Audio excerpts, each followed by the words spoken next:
At kaugnay po ng balitang yan, makakusap po natin mismo si Pagadian City Mayor Samuel Co.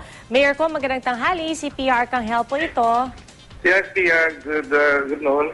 Good noon po, Mayor. Kagabi po, nagkausap tayo. Sabi niyo po, very frustrating po para sa inyo itong pagsasampa ng kaso laban sa inyo. Kanina po, mismo si Secretary de Lima nagsabi na may hawak din daw silang ebidensya laban sa inyo. So, ano pong masasabi niyo po tungkol dito?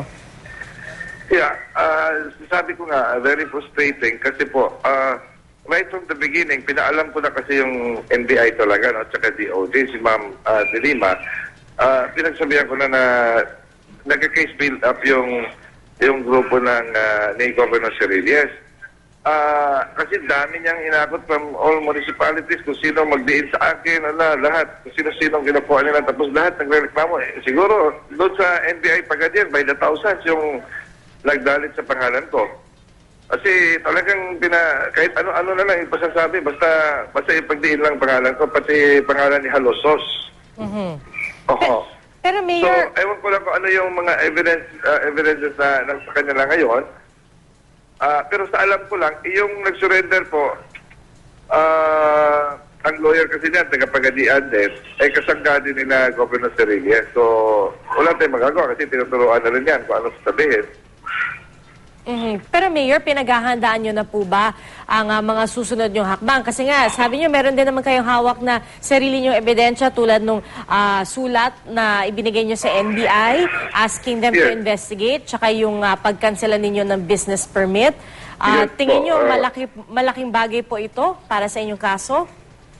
Meron pa pong iba. Meron pa pong ibang mga witnesses namin na ipipresent ko rin po. In due time. Kasi, pinabayaan ko na lang sila kung paano sila mag-fabricate. Anyway, kung fabricated kasi lahat, madali man natin ma-contest yung mga fabrication nila. Kasi, like yung si Koime, ano ba yung pinag-fabricate na salita na start-up capital law, kasali ako. Sabi naman sa pindabit niya, sa gitna na siya pumasok, sa July na siya, paano niya nalaman yung transaction sa startup capital? Doon niya sa unang transaction malalaman, di ba? Paano niya masasabi yun? Paano ma-validate yan? So, how could she connect me, Pia, na wala siya nung araw na yun, yung pag-start nila, February, di ba? Pumasok siya, July daw. Paano niya nalaman yung transaction sa unang-una? Tapos sabi niya, wala siyang kaalam-alam sa talagang operation. Basta siya nagtutulong-tulong lang. At sabi niyo po, tingin niyo po talaga politika ang nasa likod nito? Yes po. Kung nasa Pagadian po kayo, malalaman niyo, politikan. Walang hinto yung lambasting nila governor at yung kapatido nila doon sa akin. Kasi po akong provincial chairman ng Liberal Party, tinitira nila ako gusto, character assassination, saka dinidiscredit nila ako dito sa national government. Dinidiscredit nila para hindi po ako tulungan ng Liberal Party. Kasi mahalat ako, Pia, pag may magsusurrender dyan, sasabihin na kaagad na nagyayabang pa ako, na untouchable ako. Hindi ako gano'n na hindi gano'n ang personality ko, Pia, no? Hindi ako mayabang. Pero minsan hindi din ako gumagamit ng mga pangalan dyan. So, Mayor, kamustahin lang po namin yung sitwasyon sa Pagadian City. Kasi nga, napakarami po nagrereklamo dahil napakarami ang sumali dito sa Aman Futures Investment Scam. Kamusta na po sila ngayon? Yeah, actually po, Pia, ang sitwasyon doon, peaceful na talaga, no? Kasi accepted naman ng karamihan. Ika nga, doon sa amin, for the first 2 weeks, 3 weeks, gano'n, yan lang, no? And then after that, parang acceptado na rin. Doon masakit pero akseptado lang na wala na yung magbabayad, no?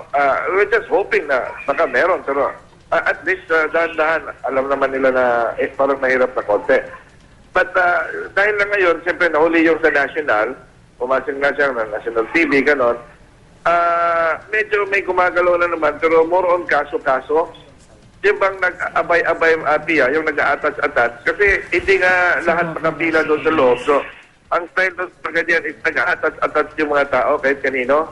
Ako, abay ako sa iyo. Ako, abay sa iyo. Abay ako ng 500,000. Dito, abay ako 100. May mga ganon-ganon. Pero sa local namin, Pia, wala kami problema.